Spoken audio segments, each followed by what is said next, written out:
आज मैं बात करूंगी शादी और सफ़ेद दाग के बारे में, और स्पेशली उन लोगों के लिए जिनकी शादी होने ही वाली है। सफ़ेद दाग के पेशेंट्स जिनकी शादी फिक्स हो जाती है, बहुत जाहिर सी बात है कि उनके दिमाग में बहुत सारे क्वेश्चंस और क्वेरीज आ जाती हैं कि क्या करना है, कैसे करना है। उसी के आंसर्स को देने के लिए या आपकी क्वेरीज को सॉल्व करने के लिए मैंने इस वीडियो को डिवाइड किया है 3 पार्ट्स में कि आपकी अगर शादी फिक्स हो गई है तो अगर आप सफ़ेद दाग के पेशेंट हैं तो आपको क्या क्या ध्यान रखना है। सबसे पहला टाइम आता है शादी से पहले का टाइम, प्री वेडिंग टाइम, जब आपकी शादी फिक्स ही हुई है और अभी आपको शादी की तैयारियां करनी है। उस टाइम पर आपके दिमाग में बहुत सारे क्वेश्चंस होते हैं। सबसे पहले ये कि हम अपनी डाइट का ध्यान कैसे रखें, हमें मार्केट जाना है, हमें शॉपिंग करनी है, हम पूरा दवाई टाइम पे नहीं ले पाते हैं। तो इसमें मेरी ये सलाह रहेगी कि थोड़ी सी प्लानिंग और थोड़ा सा अगर आप ध्यान रखें तो आपका जो ट्रीटमेंट चल रहा है और जिस एम से आपने अपना ट्रीटमेंट स्टार्ट किया था वो ख़राब नहीं होगा। थोड़ी सी मेहनत ज़रूर लगेगी, इतनी सारी शादी की प्लानिंग में अपने ट्रीटमेंट को ना भूलें, अपनी विजिट्स को ना भूलें, वीडियो कॉल पे बात करें या हमसे जो भी अपनी कंसल्टेशन करी है उसके साथ जो डूज एंड डोंट्स आपको बताए गए हैं उसकी एक लिस्ट अपने फ़ोन में रखें और उसको पढ़ने की कोशिश करें, और कोशिश करें कि आप उसे जितना ज़्यादा से ज़्यादा फॉलो कर सकते हैं करें।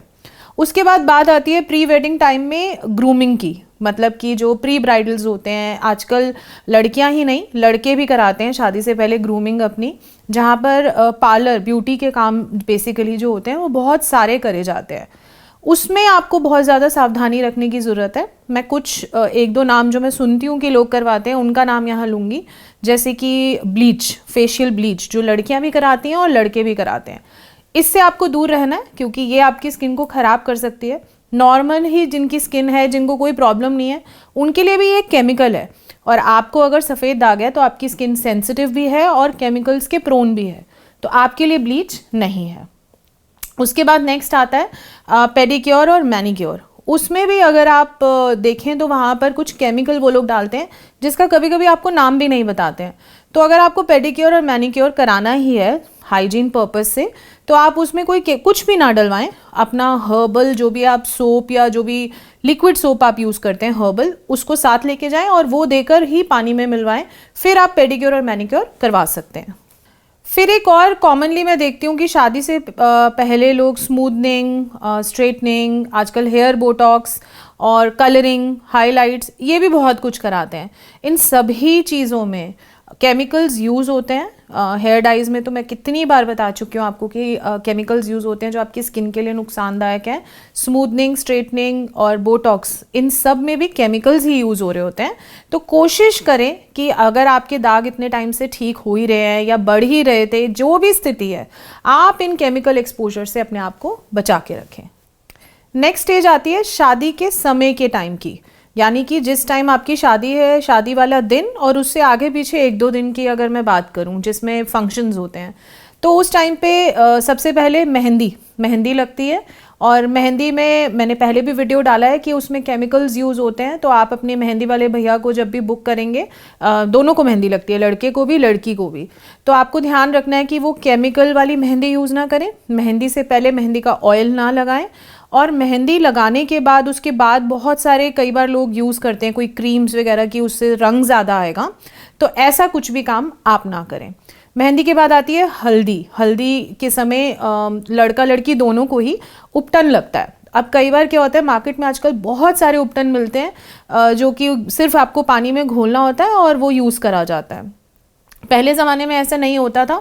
उपटन बेसिकली घर में ही जितनी चीज़ें मिलती हैं उनसे मिलाकर बनाया जाता था और यूज़ किया जाता था ताकि रूप चढ़े या रंग रूप निखरे।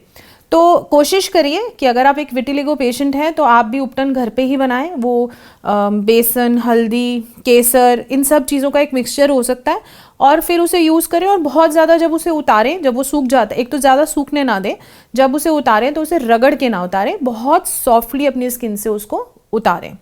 फिर आती है बात कि शादी वाले दिन जब मेकअप करवाना होता है, तो मेकअप आर्टिस्ट जब आप बुक करते हैं तो उसमें आपको ध्यान रखना है कि मेकअप की जो क्वालिटी है वो अच्छी रहे।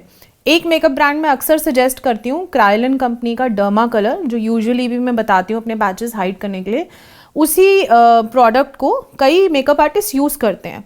तो क्रायोलिन यूज़ कर सकते हैं, उससे बेहतर और भी कोई अच्छे ब्रांड्स, मतलब जो बहुत अच्छे ब्रांड्स रहते हैं, और उनका इस्तेमाल अब जब आप करें, एक तो बात कर लीजिए शादी के मेकअप बुकिंग से पहले, जब जिस टाइम मेकअप हो रहा हो तो मेक श्योर कि जो ब्रशेज़ यूज़ हो रहे हैं वो फ्रेश हों, वॉश्ड हों, ताकि हाइजीन, मतलब कोई इन्फेक्शन आपको मेकअप के वजह से आपकी स्किन में ना हो जाए। अब मैं बात करूंगी पोस्ट वेडिंग, मतलब कि शादी हो गई है उसके बाद की जो स्टेज है, उस टाइम पे आपके ट्रीटमेंट में क्या इफ्स एंड बट्स हो सकते हैं।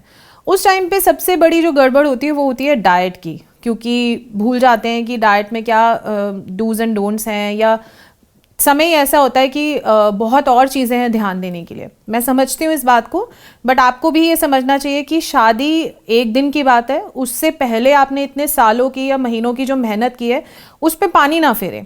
आप बस इतना ध्यान रखें, मुझसे डिस्कस कर सकते हैं, बट इतना ध्यान खुद से रखें कि एटलीस्ट खट्टी चीज़ें, दही से बनी चीज़ें, जो बिल्कुल नो चीज़ें हमारी डाइट में, वो आप शादी के बाद भी इस्तेमाल ना करें। आई अंडरस्टैंड कि जब शादी होती है आप एक नए एनवायरनमेंट में हैं, लड़कियों के लिए स्पेशली, तो आपको एडजस्ट होने में समय लगेगा। मे बी आप 1-2 दिन काला चना नहीं खा पाएंगे, हो सकता है आप घूमने गए हैं तो आपकी डाइट में तांबे का पानी मिस हो जाए 3-4 दिन के लिए, वो फिर भी चलेगा। बट आउट एंड आउट जाकर अगर आप खट्टा खाते हैं तो आपकी डाइट खराब होने की वजह से शादी के बाद आपके दाग तेज़ी से बढ़ सकते हैं।